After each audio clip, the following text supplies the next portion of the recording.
The best way to learn a language? Immersion, living where the language is spoken and using it every day. But if that's not in the cards for you this year, you can still learn a language the second best way, and that's with Babbel. Be a better you in 2024 with Babbel, the science-backed language learning app that actually works. Don't pay hundreds of dollars for private tutors or waste hours on apps that don't really help you speak the language.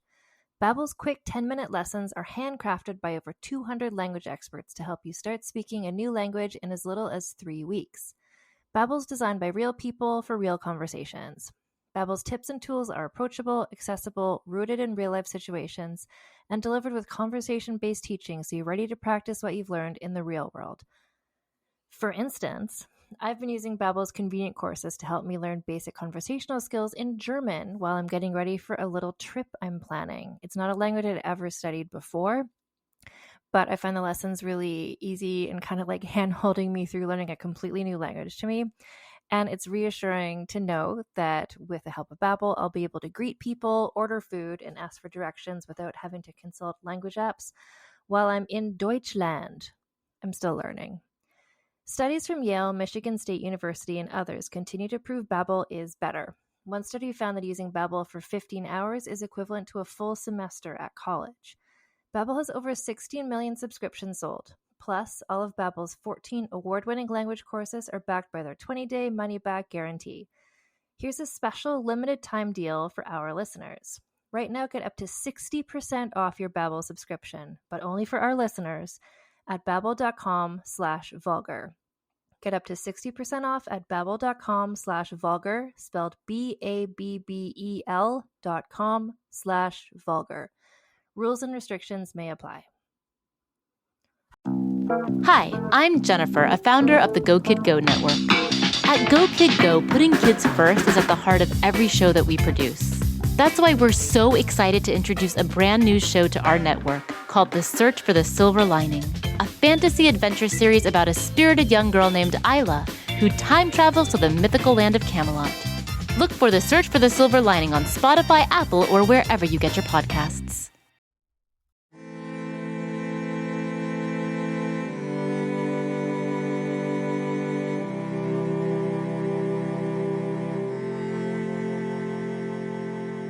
Hello, my name is Anne Foster, and this is the Vulgar History podcast. This is a feminist women's history comedy/storytelling podcast. And today I'm really excited about the woman who I'm going to talk to you about, not just because there's going to be an unexpected crossover moment with a previous person who we've talked about on this podcast, but just because this is a woman who so much exemplifies what we've been looking at all season long, which has been the phrase that's become an aphorism, really, which is that well-behaved women seldom make history, which is, as I've discussed in the other podcasts, but maybe you haven't heard them, or just you could use a reminder. The historian Dr. Laurel Thatcher Ulrich said this statement in a paper she was writing about Puritan burial rituals, or something like that, in the 1970s, and instantaneously it became just sort of a catchphrase for women's history in general. And what she was saying, Laurel Thatcher Ulrich, is basically there's been so many people throughout all of history, all different genders, who we don't know about for various reasons, because of their marginalizations, because of who is in power and who is writing things down. But in the Western canon of history, which is what I've been researching mostly to this point, women show up far less than men do. And that is because it was societally the expectation that women would be, quote unquote, well-behaved and just kind of stay at home and run the household, which was a big job. And people knew it was a big job and you got trained up to do it. That's what you're doing if you were a rich and powerful woman. And if you were a less powerful woman, then you were just working all the time and raising children. And basically, to be a good woman in this time and place, and the time and place we're looking at today is 17th century England, meant that the greatest thing you could do is for no one to write about you when you were alive and for no one to write about you after you had died, because you were just like so well behaved. You didn't make a ripple in anything, which means that the women who we know about tend to be the ones who did not behave. I mean, quote unquote, behave, which is what we've been looking at for the past 5 episodes and for today's episode as well. And we are going to be talking about a woman who was born Lucy Percy, who got married, and then she became known as Lucy Hay, the Countess of Carlisle, and she was a spy. Not just a spy, a lady spy. What is the distinction I'm making there between the word spy and lady spy? Nothing really, other than just to say that I think it's worth noting that she was a spy who was a woman. We tend to hear a lot more about man spies, and I'm happy to talk about a lady spy. She's also literally a lady with the whole family pedigree, etc. And I'm so excited to do this as a podcast, especially there's several moments here that are going to cross over with characters who we know from previous episodes of this podcast / people from history in what I'm starting to think of as like the Tudor / Stuart England expanded cinematic universe. I'm so excited when two people or more than two people suddenly reoccur in other people's stories. I'm like, they were alive at the same time and place. Mind-blowing to me. And there's some great moments like that in her story because she really bridges a bunch of eras that we've looked at a bit so far in this podcast. And she's just sort of like on the forefront being amazing throughout all of it. One of the things that strikes me about the story of Lucy Percy Hay is that she was really just like the right person born at the right time to do so much interesting, amazing stuff.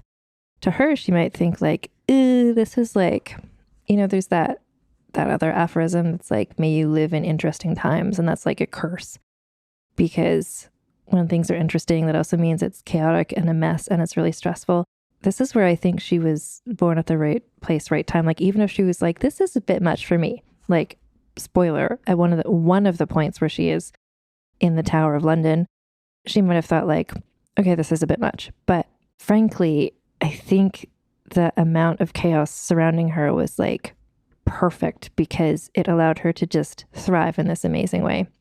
So to really set the scene of what she was born into, we need to go back a ways to an incident that I am not going to get into in any great detail, but it's the gunpowder plot. So the gunpowder plot was a thing that happened in 1605. And just to be super quick about it, because this is just some background. This isn't the actual story of Lucy, but it's important background stuff. Effectively, a group of people involving a person named Guy Fawkes decided that they wanted to explode the Houses of Parliament and kill the king. And the king at the time was James I.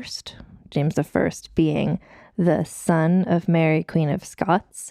And so what the gunpowder treason plot people wanted to do is to blow him up because they didn't want him to be king anymore. They didn't like him. They also planned to kill his son, the Prince of Wales, who's going to be the next king, which was Prince Henry. And then their plan was to take James's 9-year-old daughter, Elizabeth, and make her the new queen. But she would be like a puppet. And the conspirators would sort of be the ones in charge in a parliamentary sort of setting. And they chose Elizabeth, who was 9 years old, despite the fact that there was also a younger son. So they wanted to get rid of Prince Henry because they thought he would probably fight back too much. He wouldn't be a good puppet. Choose the younger brother, even though usually, in this situation, boys became kings before girls became queens. Because little baby Charles was just a little toddler who just learned how to walk. And because Elizabeth, who 100% I'm going to do an episode about at some point later in the future, was just like really poised and had already done some events where everyone was like impressed with how much she seemed like a little mini queen, even though she was 9 years old. The plan didn't work. They did not explode the Houses of Parliament. All the people who were involved were arrested and mostly executed.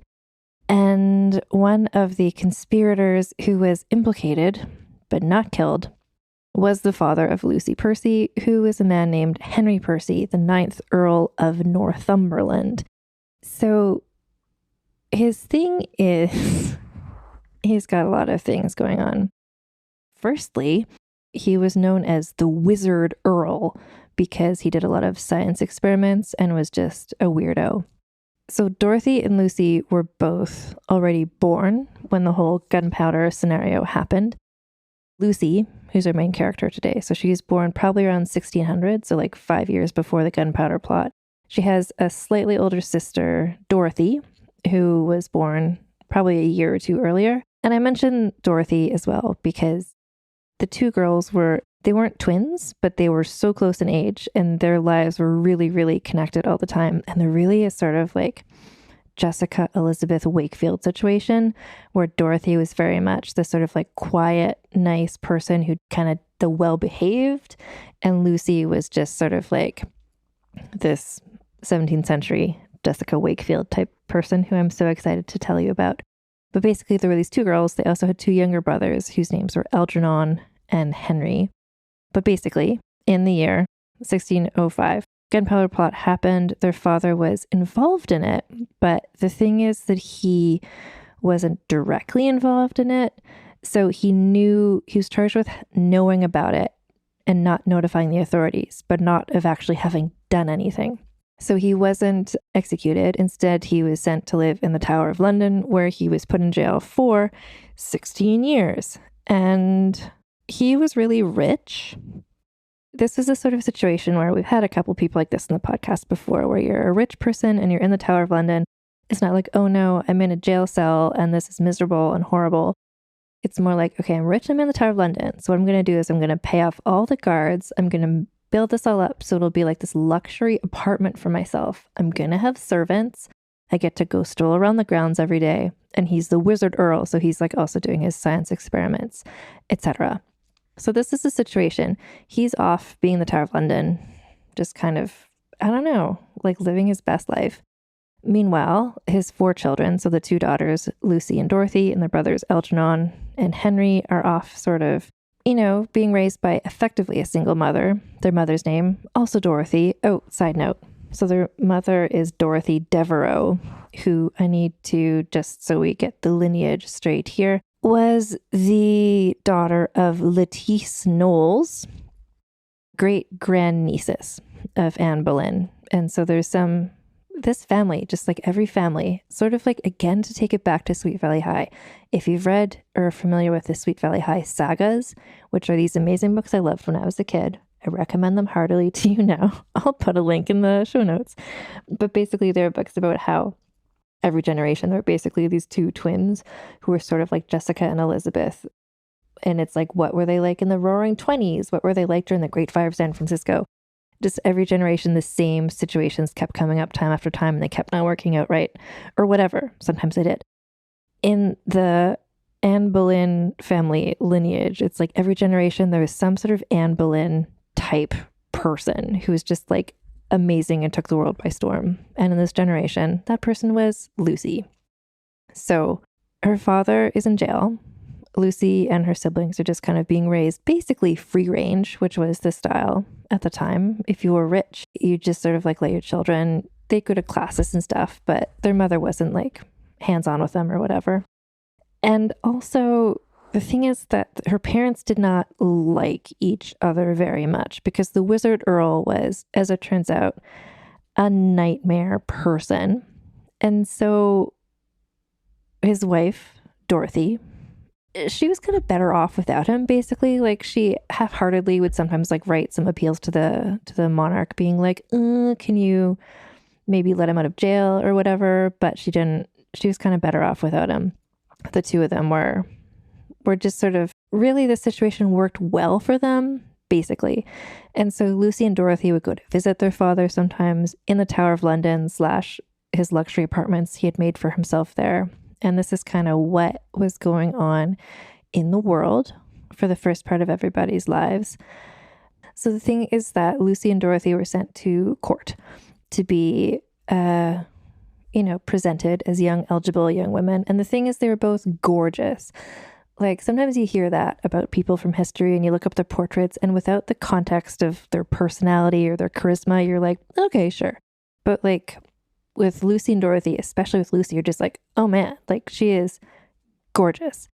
And so she totally took everybody by storm. They're all just like, who is this woman? She's amazing. She's 18 years old. We all adore her. She was like immediately sort of the queen bee. And she fell in love with a man whose name was James Hay, who is older than her, but was also like super stylish. He he would wear the most interesting outfits. And this was a time when both men and women just wore like huge balloon sleeves, like lots of colorful things. He was just this fashion plate, like super popular guy. She was this gorgeous 18-year-old woman, and they fell in love, and she decided she wanted to get married. And her mother was like, sure, whatever, because whatever. But she needed to get her father's permission. So meanwhile, Dorothy also had a man who she wanted to marry. I think Dorothy actually had married someone. So Lucy and Dorothy went to their father to just be like, surprise. And the Wizard Earl was not a fan of what was going on. I mean, Dorothy had already gotten married, so he couldn't really do anything about that. But Lucy, he was just like, ugh, I don't want her to marry a Scottish person because he was racist against Scottish people. There's a quote where he said, I cannot endure that my daughter should dance any Scottish jig. And also he just didn't like her choosing her own husband, etc. So while they were visiting, he was like, great, Dorothy, can you just like step outside for a minute? And Dorothy did. And then the Wizard Earl was like, haha. And then he just like grabbed Lucy and kept her and made her stay with him in the Tower of London. Sort of a prisoner. She hadn't been arrested for anything, but basically he just wouldn't let her leave, and he was bribing all of the guards. And so she was basically trapped there with him. But get ready for this, because do you know who else was in the Tower of London at this exact same time? Was Frances Howard. Tits out Frances Howard, yes, from episode 2 of this very podcast, the confessed murderess, the woman who faked her hymen virginity test when she was trying to extricate herself from this marriage she didn't want to be in anymore, the woman who assembled a team of like 6 people to murder a man who were getting in the way of her marrying another man. Frances Howard, necklines to her waist. She's in the Tower of London at the same time. When I read that, I was just like, what is happening? So the Wizard Earl is in the Tower of London being rich. Frances Howard also in the Tower of London being rich. They're both just basically living in like luxury apartments. They're like they're not roommates. They're like neighbors in the Tower of London. And the Wizard Earl was like, you know what? Frances Howard is like such a sophisticated, gorgeous, interesting person. I like her so much. Like he would write letters to his wife being like, you know who's great? Frances Howard, this woman who is in jail with me. She confessed to murder. I really admire her. So when Lucy was there, 18 years old, and the Wizard Earl was like, okay, I really want my daughter to like stop being so headstrong and like become like a better, more fancy person. You know who she needs as a mentor is Frances Howard. He got Lucy to spend time with tits out Frances Howard because he thought Frances would be a good influence on her, which is just like great. This is like passing of the torch from like one it girl to the next. So Frances Howard wasn't like, oh, Lucy, here's like the rules of society and here's how to be well behaved, because that is not the tits out lifestyle that we know and love her for. Instead, what Frances Howard did was she was like, Lucy, why don't you come here? Like she learned about Lucy and how she wanted to marry James Hay. And so Frances Howard would invite Lucy to stay with her at her apartment in jail, because jail apartments. And they would invite Lucy's boyfriend over, and the two of them could like make out or whatever. And Frances Howard was like their fairy godmother. It was, oh my God, I love it. So eventually Lucy was allowed to leave jail, having now learned like from Frances Howard just all the skills of how to be like the most amazing person in the world. And basically, and so Lucy left jail and she married James Hay. Ta-da! She probably danced a Scottish jig, probably screaming, screw you, Dad. And instead of just being the daughter of this disgraced gunpowder plot person, she was this fancy lady. And so everybody loved her even more for this. The two of them, they wore these amazing outfits, like flamboyant, gorgeous. Her personality was written about as much as her immense beauty. She was like sassy, sarcastic, just like living it up. James Hay was like the most dapper of all the men there. Like everybody just worshipped them. At this point, the king he really liked Lucy's husband, James Hay. And so James Hay got the job of groom of the stool, which sounds like not a great job, but in fact is a great job, because the groom of the stool means to be, you're alone with the king. Like you're the most trusted advisor. You're with the king when he's at his most vulnerable, e.g. when he's on the toilet. And so only the person who the king likes the best gets to be there. And that's where you get to talk to him and no one else is there to like have their point of view as well. The king was so pleased with James as his servant that 5 years after James and Lucy got married, he made James the Earl of Carlisle, which made Lucy a countess. So James was super good, not just at wearing amazing outfits, but also at diplomacy and politics stuff. And Lucy was just like the shining bright star of everything. Everybody just like worshipped and adored her because she was so smart, so witty, and she was so immensely beautiful. Literally every poet and musician she ever met declared her their muse, and so they all wrote poems and or painted images in tribute to her. At one point, Lucy contracted smallpox, and I want to mention at this point too that it seems like Lucy had some ongoing medical concerns, and they're the sort of things that today potentially physicians might not be able to say what all was going on with her, but back then especially they weren't. So there's one biography I read suggested that she had like quote unquote hypochondria, which just is like, ugh, like if you think you're sick, if you're having symptoms, like don't call it hypochondria, especially with a woman. Like back then women's medical concerns weren't understood at all. Psychological things weren't understood at all. Like she was clearly having she had ongoing chronic illness of some sort in her life. And then at one point this turned into, or it didn't turn into, but she also got smallpox. And so she was gorgeous. She knew she was gorgeous. Being gorgeous was like a main part of her personality. And so she freaked out that she was going to lose her looks, and everybody else freaked out she was going to lose her looks. And so she started wearing a mask to cover while she was still healing. And then she was really scared to take off the mask, but she thought everyone would be grossed out by her because she might be slightly less beautiful. And so this sort of became a fashion trend, I think. Like she was wearing the mask to hide the scars, and then other people started wearing masks too, so she wouldn't feel weird about it. Like in that scene from Mean Girls where Katie cuts out the holes in Regina George's shirt, and then Regina George starts just wearing a shirt with holes, and then everybody wears a shirt with holes. Like Lucy she was an influencer, basically. And, much to the relief of all of her fans, when she finally took the mask off, guess what? Just as beautiful as before, not disfigured at all. So in 1625, so Lucy herself is 25 years old now, King James I died. And if you remember from the gunpowder plot, the whole thing was they wanted to kill the king and then kill his son and then make Elizabeth the queen. And meanwhile, toddling around was little baby Prince Charles. But what had happened is that in the meantime here, Prince Henry had died. Girls don't take over thrones before boys in this situation. And so the new king, unexpectedly, was Charles, who became known as Charles I. And so Charles I, so new, younger king, he was a big fan of Lucy and James because they were like the it couple of the world. He was also indebted to them because James had been part of the negotiating team that had arranged King Charles I's marriage to a French princess named Henrietta Maria. So there was an overall change of staff when it went from King James I to King Charles I. And one of the only people that carried over from one king to the other was a man named George Villiers, who was one of King James's lovers, probably like sort of his final lover after the whole Robert Carr situation ended with murder and jail. George Villiers was this. So again, it's the sort of person who you hear like, oh, he was so good looking. And you're like, look up a portrait and you see it's like a guy in a wig. And you're like, I guess. For a guy in a wig, he looks okay. George Villiers, the first Duke of Buckingham, super handsome looking. I say that objectively because he was a horrific monster, garbage person.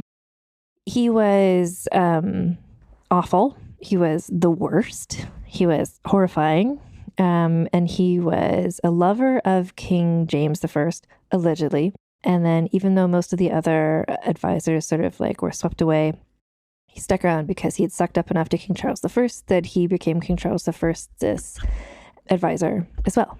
So George Villiers, the Duke of Buckingham. It's one of those guys. He got the title because the king just liked him enough. He was like, guess what? I'm giving you a title. Hooray. Everything's amazing.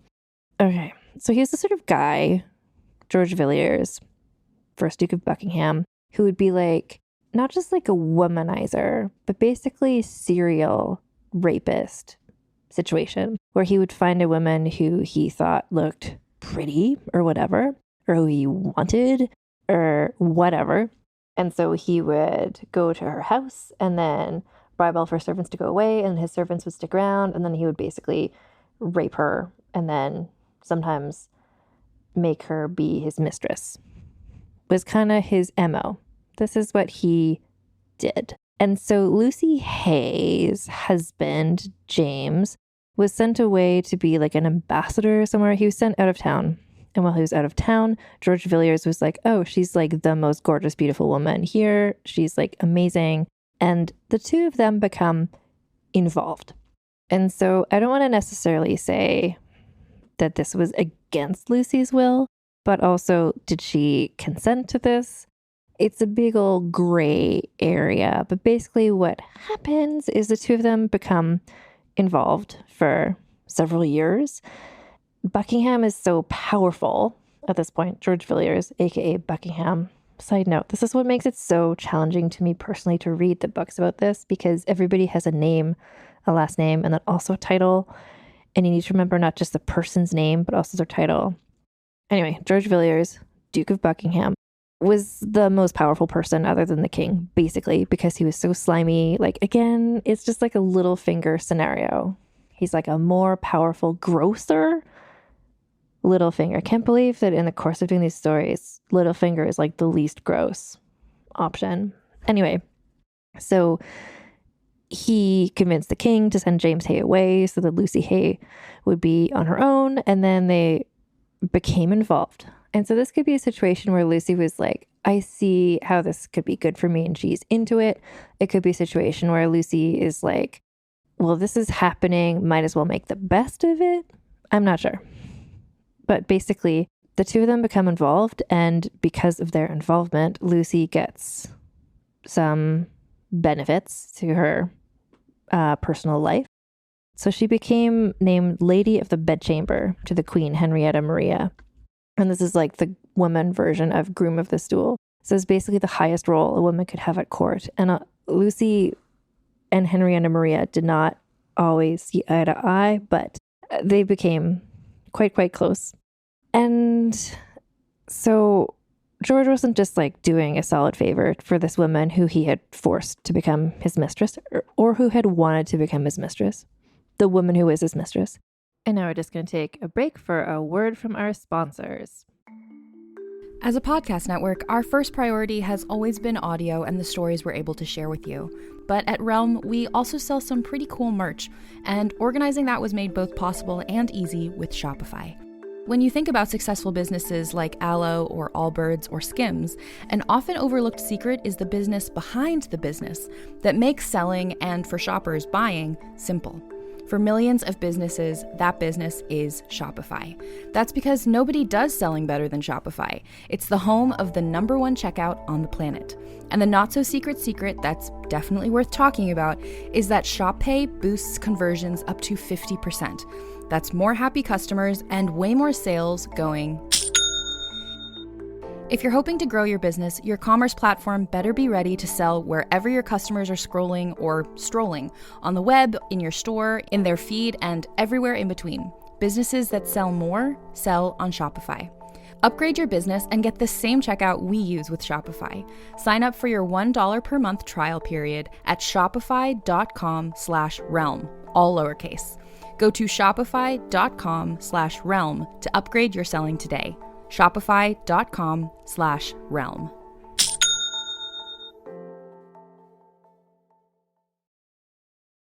Do you know what lies within nothing? No. Do you know where it ends? Do you want to know? Yes. Counterbalance, a high fantasy audio drama. Season 2, coming 15th of October 2023. Learn more on trilunas.com.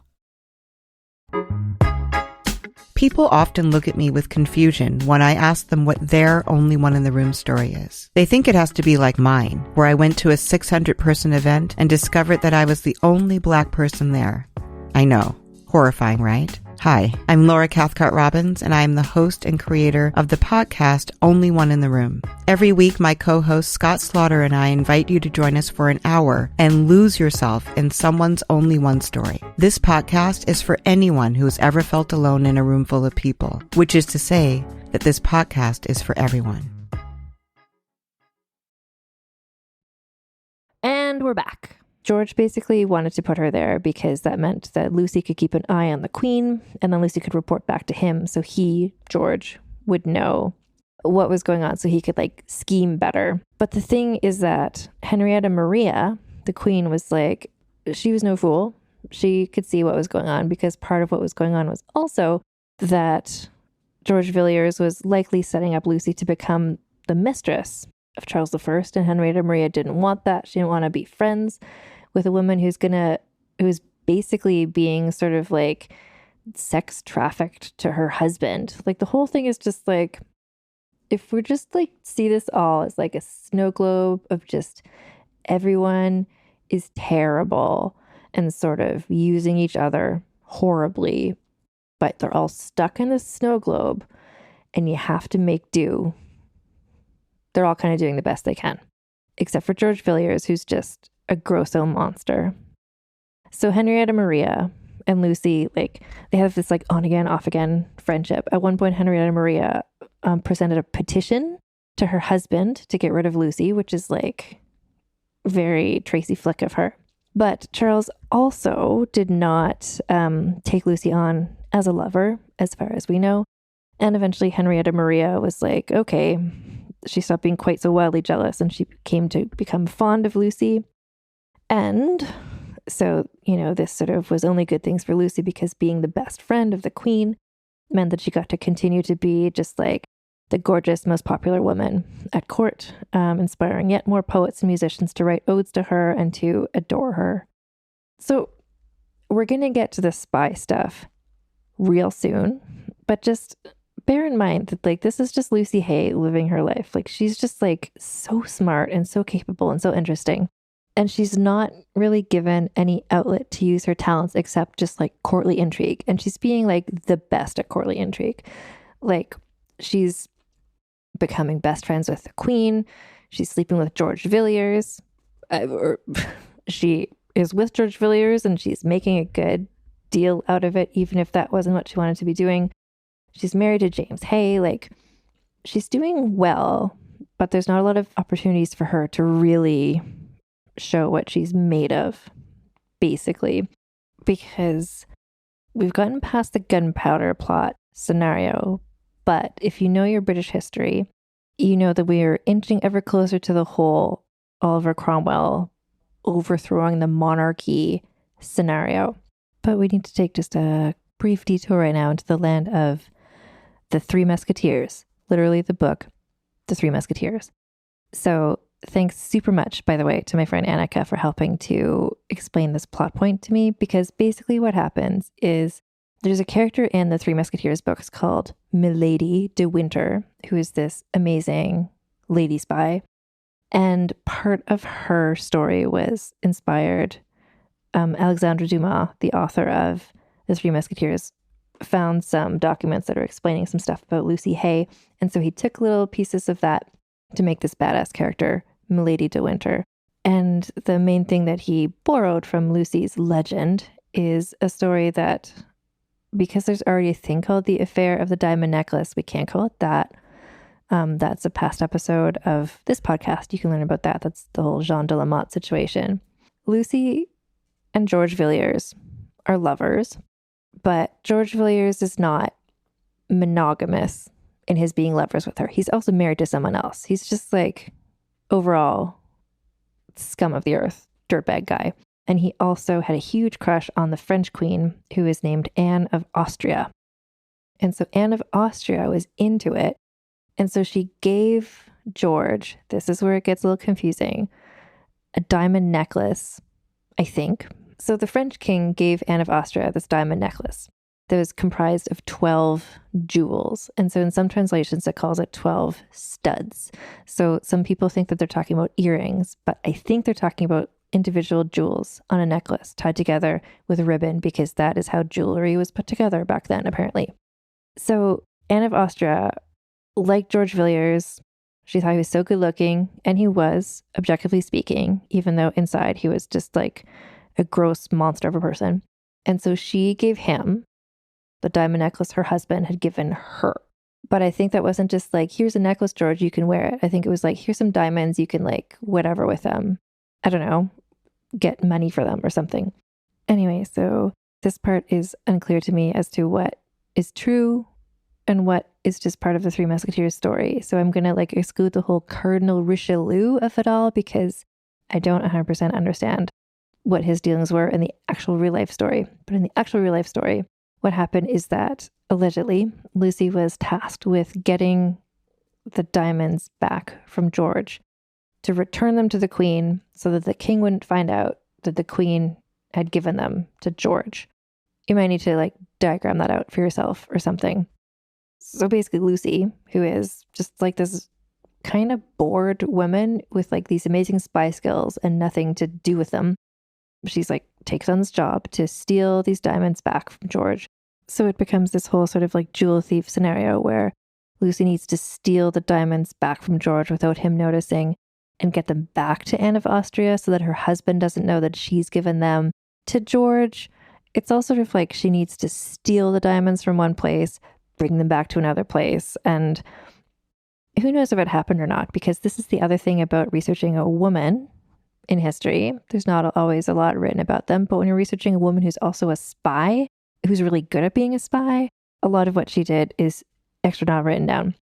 She allegedly was able to return the diamonds back to the Queen. And this was all a similar thing, is a major plot point in the novel, The Three Musketeers, which was written like 200 years later. So Lucy's clearly keeping herself busy, what with her lover, potentially other lovers. I want that for her, but who knows? And then she becomes a widow in 1636. So she is aged basically 36 years old. And she is super rich because her husband had been super rich. And now she doesn't have, I mean, not that he was really cramping her style that much, but now not just men looking to be her lover, but people who wanted to maybe marry her were sort of rolling in. And this is where things are, like if we're doing a countdown to the whole overthrow of the British monarchy, like it's just getting closer and closer. Like all the little chess pieces are all coming into the right places. So one of the men who became one of her lovers, allegedly, was a guy named Thomas Wentworth, who was part of the House of Parliament. And so everything was already pretty us or them vis-a-vis Parliament at this point.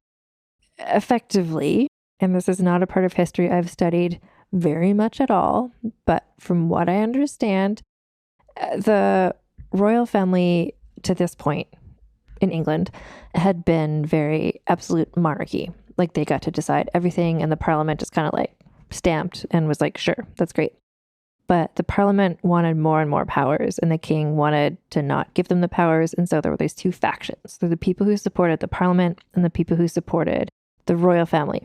And so at this point, Thomas Wentworth, Lucy's latest lover, he had been pro-Parliament, and then he switched to pro-royals. And that's the other thing that makes studying this situation confusing, is people flip-flopped around quite a bit.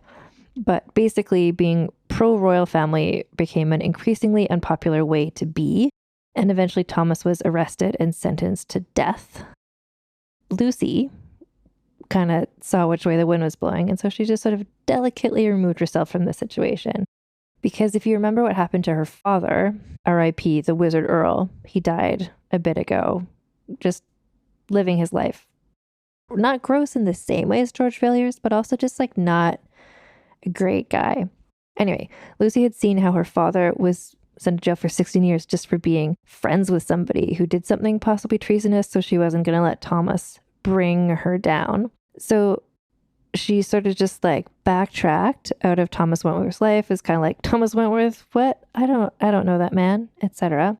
And then she took as her new lover, allegedly, I mean her new companion, alleged lover, is basically Thomas's arch enemy, who was a guy named John Pym, who was on the pro-parliament side of things.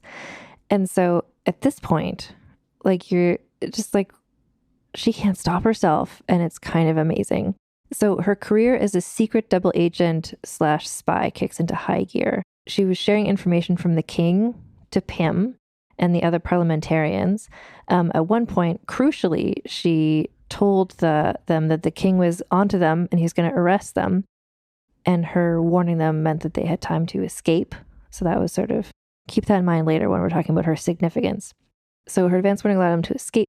The English Civil War broke out in 1642, and the parliamentarians were against the royal family. And this was like literally a war in England.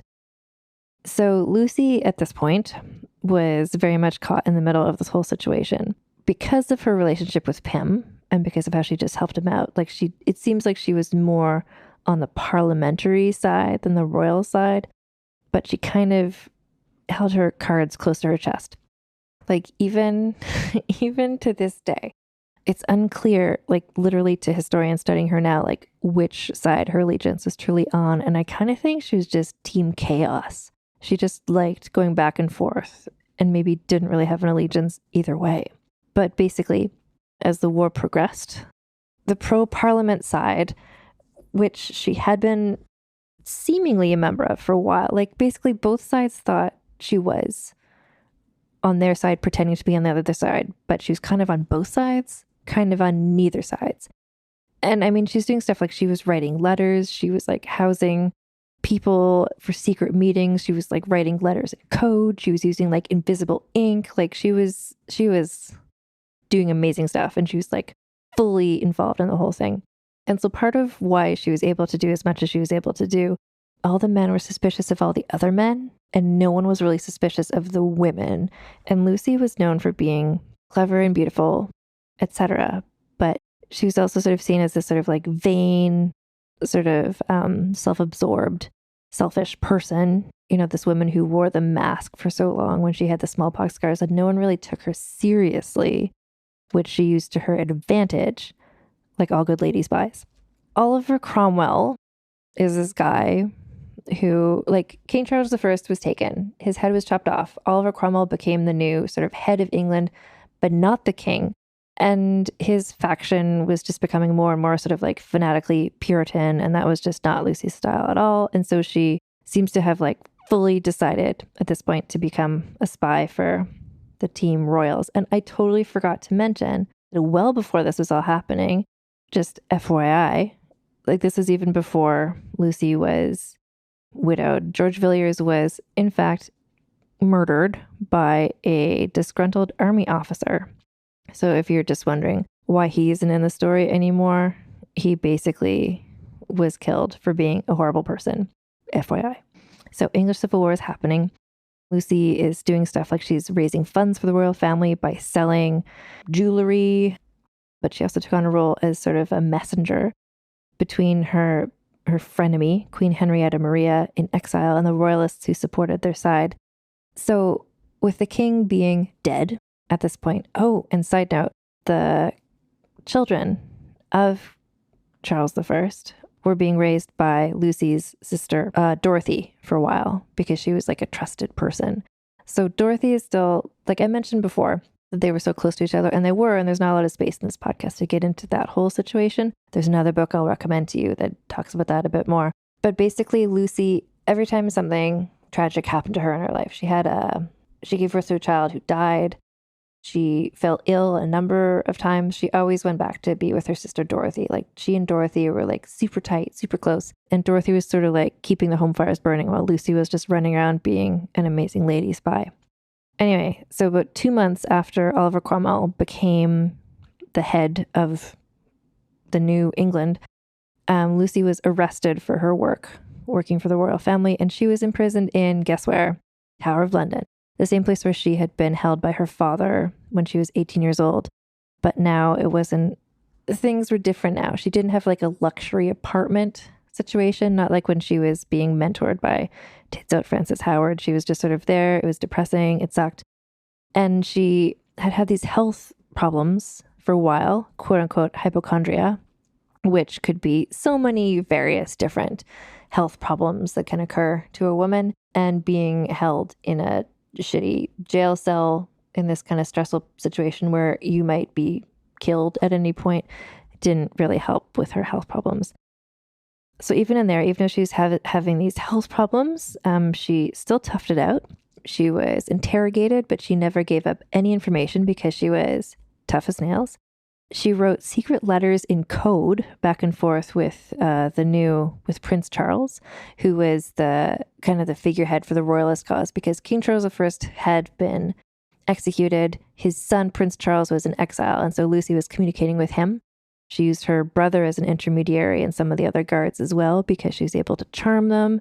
Even the jailers who were like, oh, we're totally Puritans. And Lucy was like, I'm also totally a Puritan. And they're like, we totally believe you. And she's like, can you take this blank piece of paper to this other person and in return bring me back a blank piece of paper? And they did. But it was invisible ink, and you just like in Knives Out, you just put like flame behind it and you can read the letters. Is that a spoiler for Knives Out? Sorry.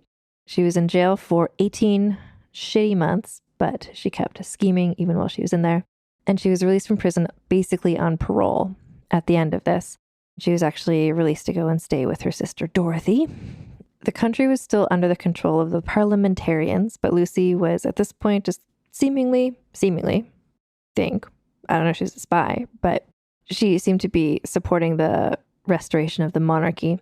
And so she became even though she just got out of the Tower of London where she'd been for 18 months, and she was having like even worse symptoms.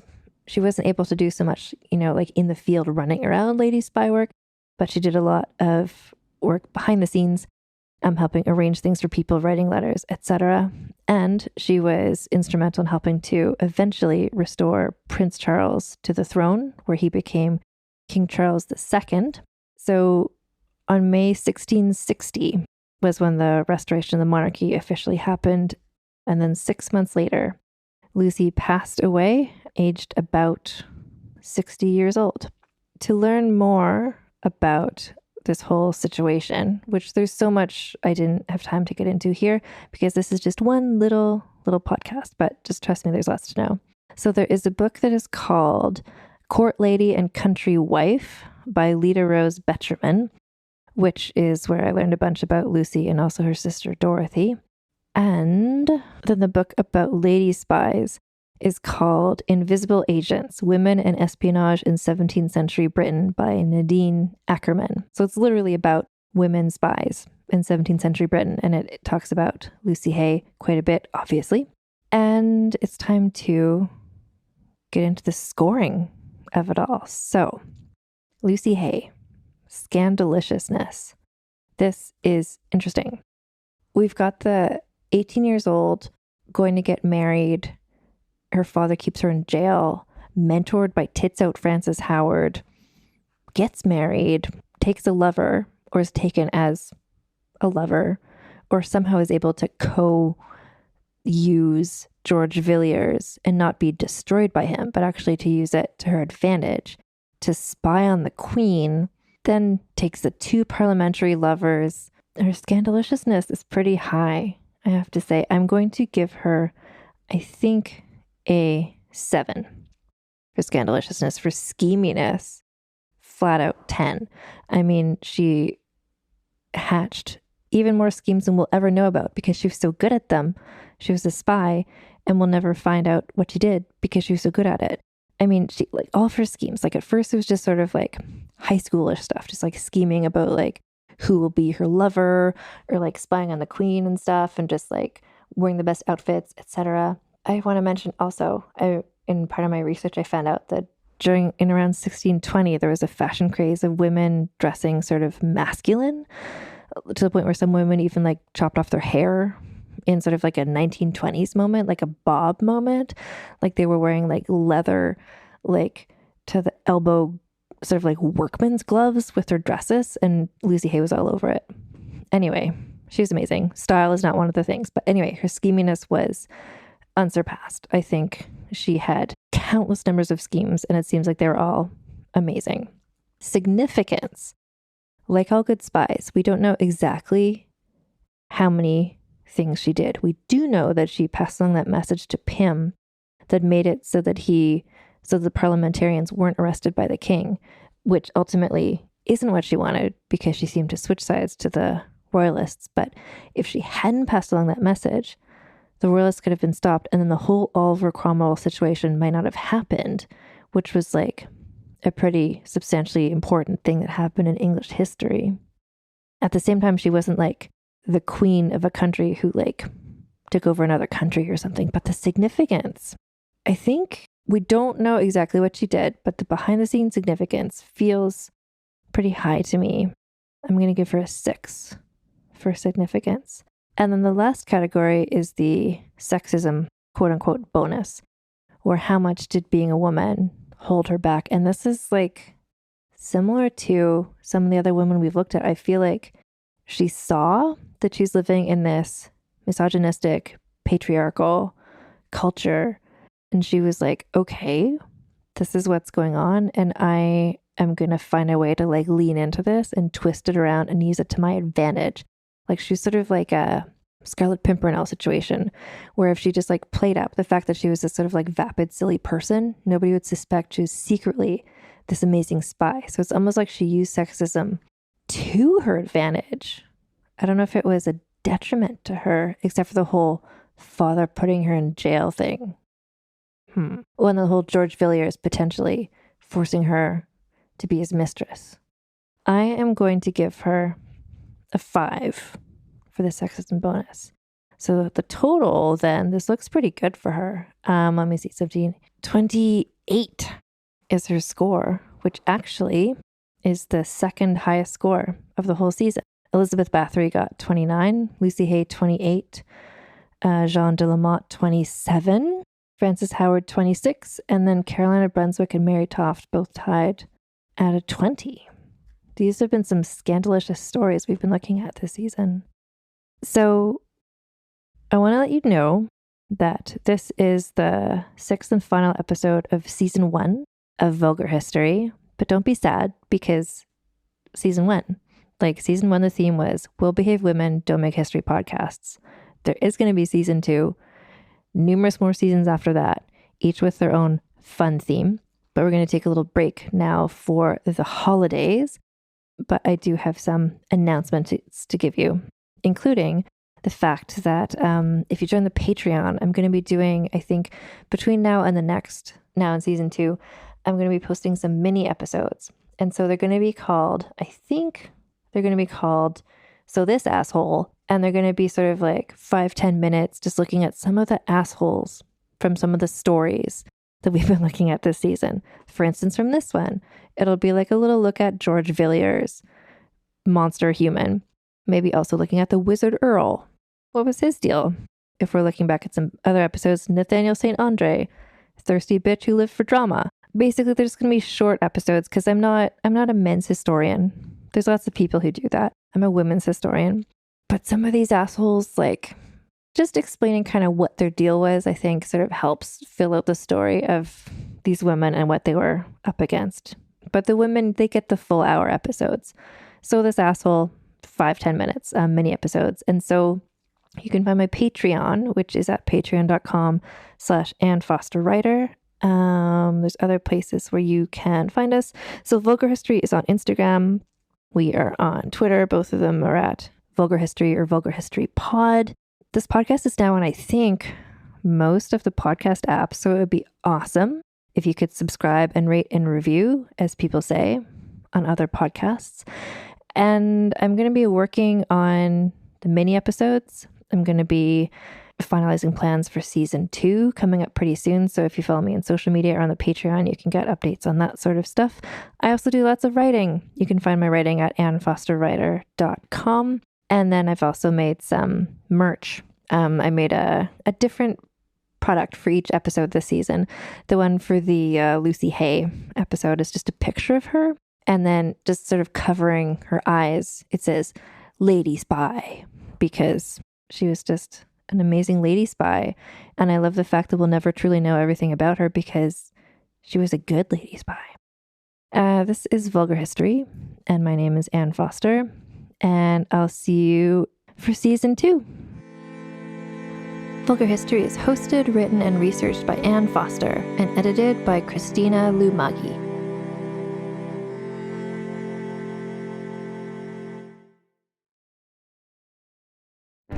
Welcome to the small town of Chinook, where faith runs deep and secrets run deeper. In this new thriller, religion and crime collide when a gruesome murder rocks the isolated Montana community. Everyone is quick to point their fingers at a drug-addicted teenager, but local deputy Ruth Vogel isn't convinced. She suspects connections to a powerful religious group. Enter federal agent V.B. Laureau, who has been investigating a local church for possible criminal activity. The pair form an unlikely partnership to catch the killer, unearthing secrets that leave Ruth torn between her duty to the law, her religious convictions, and her very own family. But something more sinister than murder is afoot, and someone is watching Ruth. Chinook, starring Kelly Marie Tran and Sanaa Lathan. Listen to Chinook wherever you get your podcasts. Hi, I'm Jennifer, a co-founder of the Go Kid Go network. At Go Kid Go, putting kids first is at the heart of every show that we produce. That's why we're so excited to introduce a brand new show to our network called The Search for the Silver Lining, a fantasy adventure series about a spirited young girl named Isla who time travels to the mythical land of Camelot. During her journey, Isla meets new friends, including King Arthur and his Knights of the Round Table, and learns valuable life lessons with every quest, sword fight, and dragon ride. Positive and uplifting stories remind us all about the importance of kindness, friendship, honesty, and positivity. Join me and an all-star cast of actors including Liam Neeson, Emily Blunt, Kristen Bell, Chris Hemsworth, among many others, in welcoming the Search for the Silver Lining podcast to the Go Kid Go network by listening today. Look for the Search for the Silver Lining on Spotify, Apple, or wherever you get your podcasts.